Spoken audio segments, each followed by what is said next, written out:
Lainey Taylor's Strange the Dreamer. Now, all the women in the office have gone kind of gaga over this book. I'm talking like Tom Cruise on Oprah's couch, like mental. If you loved Lainey Taylor's Daughter of Smoke and Bone trilogy, you're going to love this new series from her. I haven't read it, but Bron absolutely loved it. There you go. Thanks for your contribution. Anytime. You're probably wondering why there are moths on this book. Well, you just have to read the book to find out. I know why. Bron knows why. Are you going to tell us? No.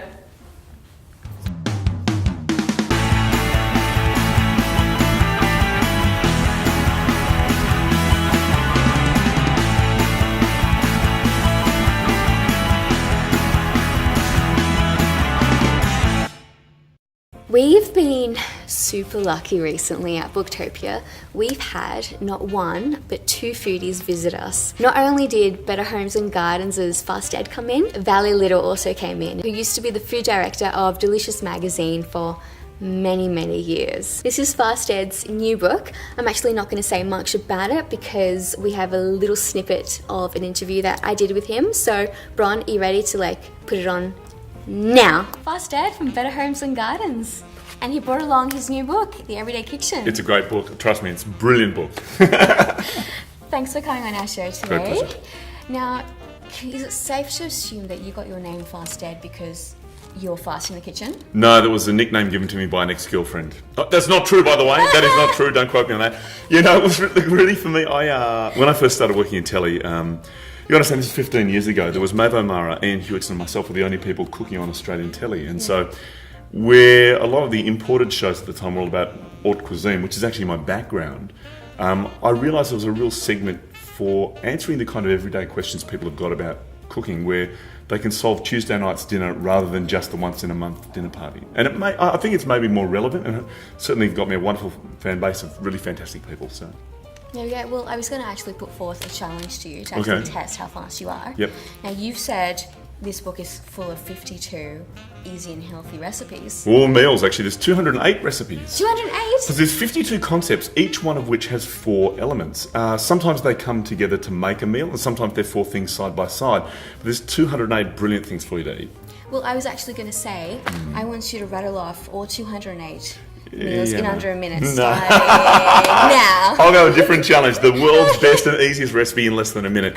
200 grams of icing sugar, 200 grams of almond meal and 2 egg whites. Mix it together, form it up into a paste, roll into balls, arrange on a tray, bake at 160 degrees for 12 to 15 minutes, roll in extra icing sugar. They're called boules de neige, the best macaroon ever. Bam! Try it out. Let us know if it turns out great. Yeah. There we go. Well, that wasn't actually the challenge. No. But see, I'm getting ready for politics. You asked me one question, which I can't answer, so I answer a different question. I've got a whole other career coming.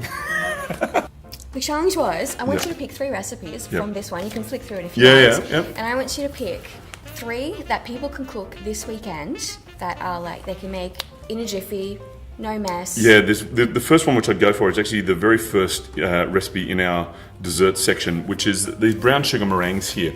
Now, even if you're not going to do all 4 parts, that's brown sugar meringues with a peanut butter ganache, baked rhubarb and a white chocolate bark. Now, if you wanted to cut down on the process, you can actually buy white chocolate bark at good delis and stuff, but the baked rhubarb with the thyme and orange, I've got to tell you, even if you just put that with some ice cream, you've got an absolute winner there. The other thing which I'd suggest that you probably want to do is to have a crack at where is there's the trout here.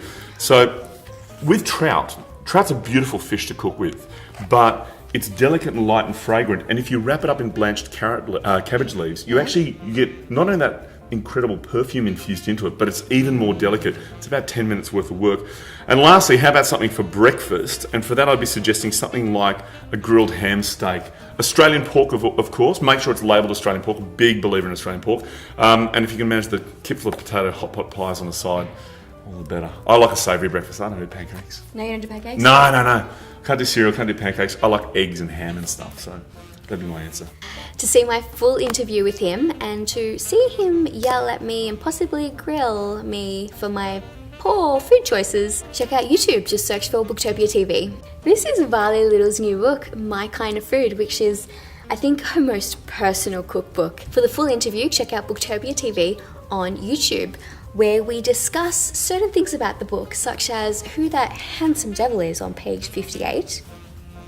100 Small Lessons by Ashley Hay is this gorgeous, luminous fiction book about what it means to be a mother and a daughter and a father and son. It's about love and life, and for no other reason, do what I did and buy it because it's a gorgeous little book and it's going to look lovely on your coffee table. What do pigs do?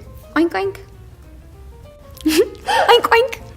So Olivia is a pig who overhears her mum complaining about her naughty behaviour.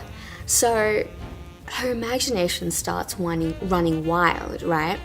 And she gets to the point where she actually thinks her mum is actually going to cart her off to jail. It's hilarious, it's touching, kids are gonna love this book by Ian Faulkner. I dog-eared the heck out of the last two books of Kathy Letts that I read, which were Dead Sexy and Courting Trouble. Every second word of hers is like, it's sarcastic, it's inappropriate, it's rude, it's funny, and I absolutely love it. So when I heard that she was coming out with a new book, which is Best Laid Plans, kind of did a bit of a happy dance. Nicole Kidman and Stephen Fry both read the book and absolutely loved it. Need I say more? Oh, and did I say Kathy Lett is actually the author of Puberty Blues, which was the book that was adapted into a miniseries. I'm Anastasia.